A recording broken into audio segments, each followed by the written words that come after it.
Двама решават да станат спортисти и по-точно алпинисти и като за първи път да изкачат един връх 3000 метра височина. Само че и двамата имали по един дефект. Един е бил много нервен, невъздържан, а пък другия е леко заеква малко. Сега, тъй като нервен върви бързо нагоре по баира, заеква ще не може да го настигне и решава да го извика. Ей, Ипат! Ей, Ипат! Ей, Ипат! Ипат! Ей, Ипат! Ей, Ипат!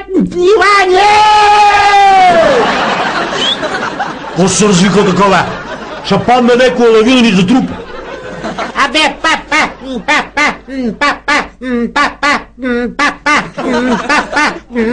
Стига пък, абе! Изморявам се, като слушам, не може скача баира. Абе, папа! Стига пъка, бе, като се качим горе, ще ми кажеш, бе, ще успееш до горе да го изпъкаш. Стигат върха. Ко пъкаш, бе? Абе, палатките остана долу, бе. Абе, ти що не ми казва долу, ми горе ми казваш, бе? Алита, пип, и так ти ми казаха, така чим горе да ти го кажа. Ай, сега заради тебе се връщаме обратно ги зиеми. Абе, не са нервирай, бе. Ко няма се нервира, бе? 3000 метра нагоре, 3000 метра долу заради тебе. Абе, не мъкай си, долу, че няма време.